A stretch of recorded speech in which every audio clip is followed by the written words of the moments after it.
Okay, so this video is going to cover Chapter 9 of Advancing Vocabulary Skills. Again, unfortunately, I don't have my book, but if you go ahead and follow along in your book, that may be helpful. So let's go ahead and take a read at these words, and you can guess as parts of speech. So we have austere, esoteric, facsimile, grotesque, mesmerize, the IZE is a clue, metamorphosis, notorious, OUS is a clue, perfunctory, provocative, and then travesty. That TY is a little bit of a clue. So the first word is austere, and this one is an adjective. Mrs. Stone's appearance was austere. She wore plain, dark-colored clothing with no jewelry, and she never used makeup. The walls in Mario's den are white and nearly bare, and his white furniture has simple lines. This austere decor gives the room a pleasantly calm mood. So what austere means, very plain. Um, Austere, one of the things about, if you look at the picture there, it says it's austere piece of furniture. By very plain, what we mean is that it isn't decorated with anything, that it's sort of simple and basic, has a basic function. When you describe something as austere, generally there's also the connotation of something that's very serious.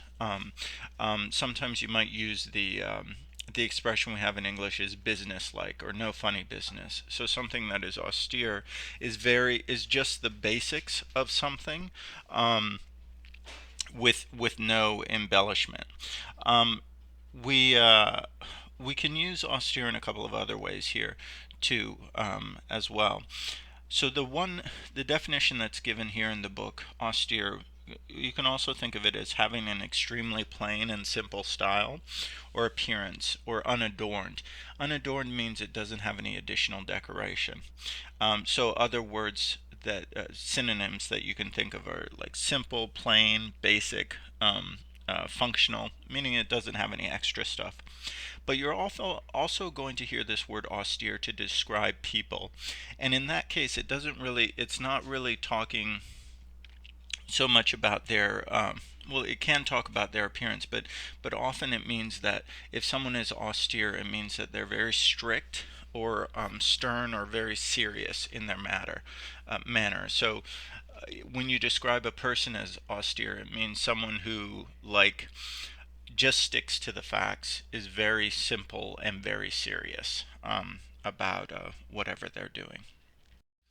Our next word here is esoteric, and this one is an adjective.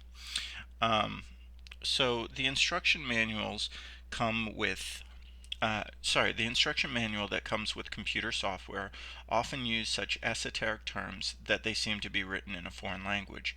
The poetry of Ezra Pound, filled with references to ancient Greek culture, is too esoteric for most readers. Okay, so esoteric does mean difficult to understand, but just having that definition is not enough to fully understand it.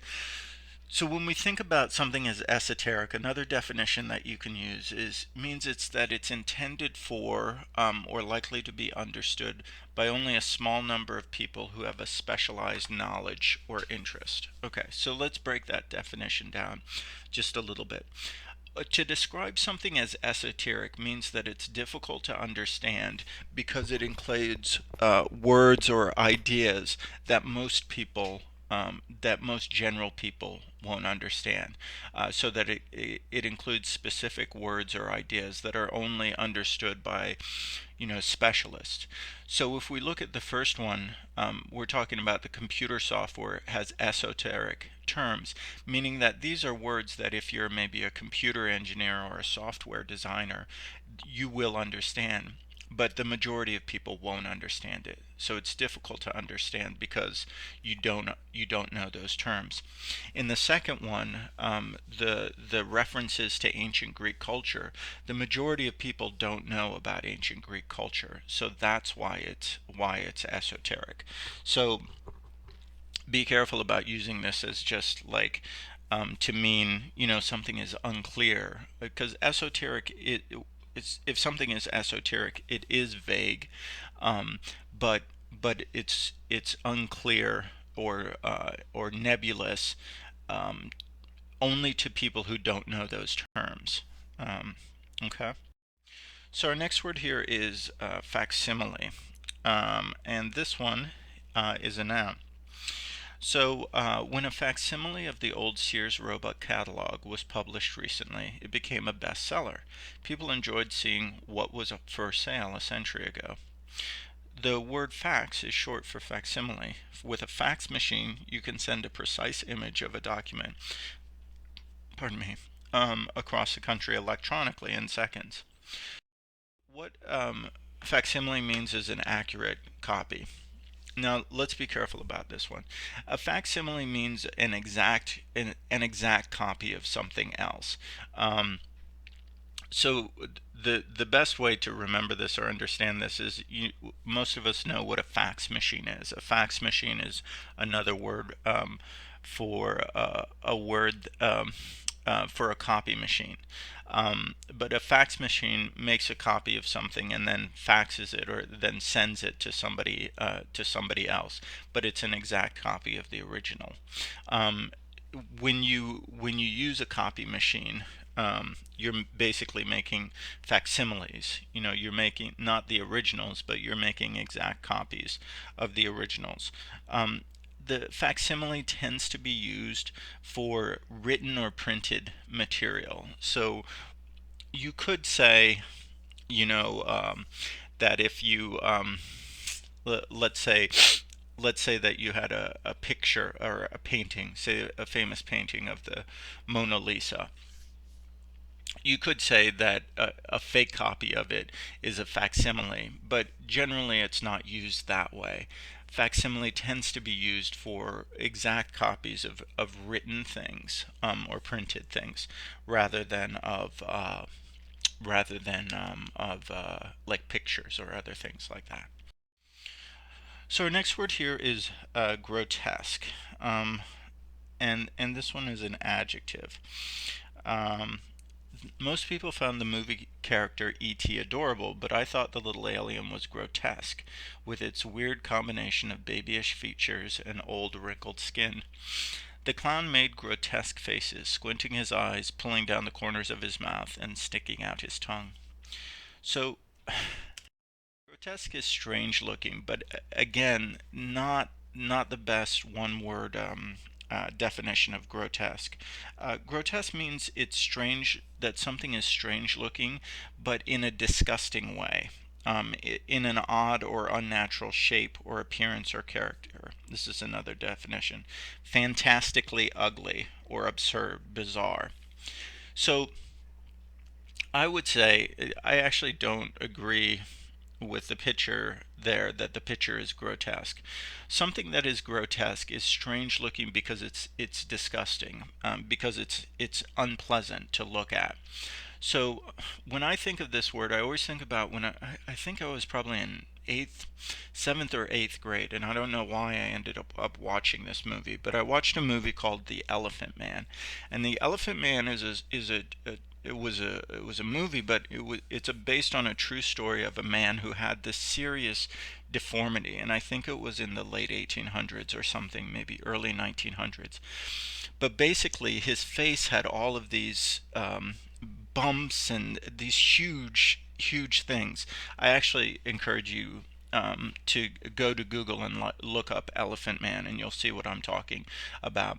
But basically, his face was very grotesque, and they actually made him part of a circus, and people would pay money to take a look at him. Um, but to describe something as grotesque means that it's strange looking and disgusting, in a kind of way. So it's not a positive thing to say something is grotesque. Our next word here is mesmerize, and this one ends in a ize, making it a verb. The intense eyes of the woman in the photograph mesmerized me. I couldn't take my eyes off the picture.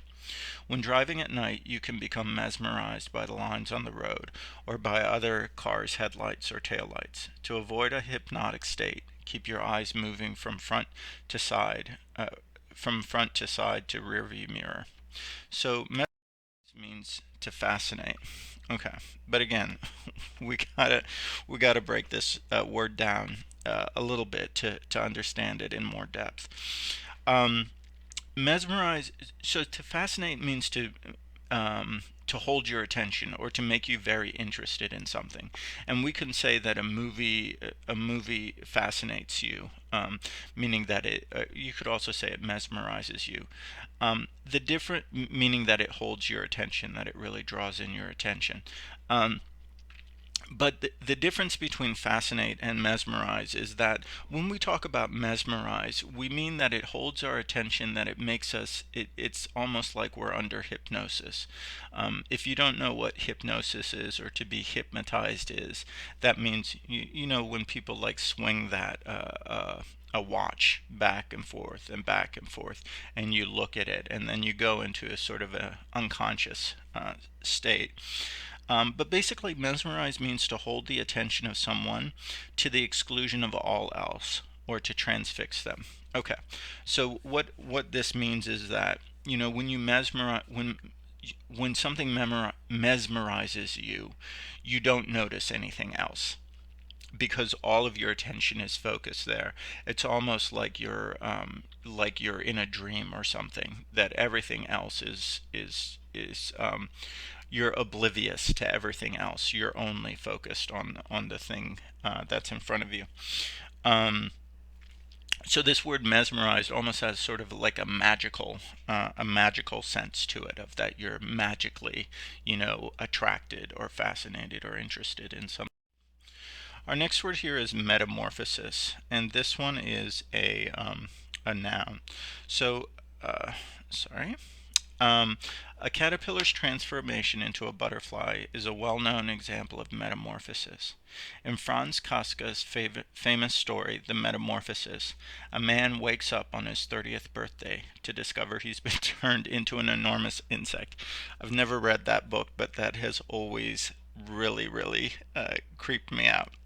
Um, Metamorphosis is a change in form. But let's get deeper into the meaning of that. Really, a metamorphosis, you can think of it as a complete change from one state to another, so that what you were at the beginning doesn't look anything like what you are at the end. So a great example of that is the butterfly. The butterfly starts as an egg, and then it becomes a caterpillar, and it goes into a cocoon, and then it becomes a butterfly. And if you look at forget about the egg, but if you look at the caterpillar and you look at the butterfly, they really don't look anything alike. They're like completely different. In the second example, a human being who goes through a metamorphosis and then becomes an insect. Obviously, a human and an insect don't look anything alike. So it's a change in form, but really it is a complete change in form, or structure or substance. So to talk about a metamorphosis, it doesn't necessarily mean like, oh, you put on some makeup and then there's a metamorphosis there. It's because you still look like you. There may be a change, but a metamorphosis would be like, I don't know how many of you guys followed about Bruce Jenner, who's now Caitlyn Jenner. He was a man before, and he was transgender, I guess. I'm not sure. But anyway, he went through a complete metamorphosis. So if you look at the man and you look at the woman who she is now, it's like a complete change. Um, our next word here is notorious, and this one ends in that um, sorry, the ous, making it an adjective. Batman and Robin matched wits with the Joker and Penguin, who were notorious for their evil deeds. The local diner is notorious for bitter coffee, soggy vegetables, limp salads, and mystery meat. So this means regarded negatively. Okay. Again, not the best definition. When we talk about something notorious, there's two parts of this that you need to remember. The first part is that to describe something notorious means that they're well known. So to describe anything as notorious, it means that something is well known. But the second part of notorious means that it's well known for bad reasons, that it's well known for some problem or something that was wrong with it. Um, in a negative way. So in the first example, I don't know how many of you guys read comic books or watched the movies about Batman, but the Joker and the Penguin are both criminals. But they're very well known, but they're very well known because they're bad. In the second one, it says a local diner. A diner is another word for a restaurant, but it's saying it's notorious, meaning it's famous for all of these negative things. So be careful about that word. It doesn't just mean that you dislike something or you regard it negatively. It also means that it's well known. Okay, our next word here is perfunctory, and this one is a adjective. Um, all right, so the doctor's examination was perfunctory. He seemed to be just going through the motions without taking any interest in the patient. Most of the candidates were passionate on the subject of nuclear weapons, but one spoke in a very perfunctory way, apparently bored with the topic. So perfunctory means uninterested, but um, that's not always the best word that you would use. Perfunctory means it really tends to be talking about, here I'll read you another definition, something that's carried out with a minimum effort or reflection or attention. When we describe someone's actions as being perfunctory, it means that they're doing it in a sort of quick way without paying attention to what they're doing, and doing it in a way that shows that they are uninterested or unenthusiastic about whatever it is.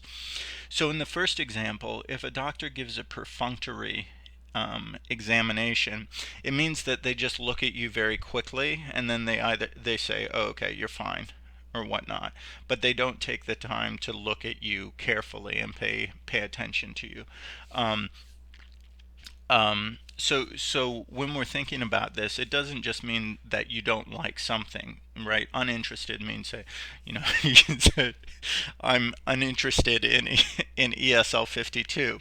I hope you don't, but you could say that. But you can't really say I am perfunctory in ESL 52. Because it doesn't mean that, because it has to be describing some sort of action, doing something in a certain way.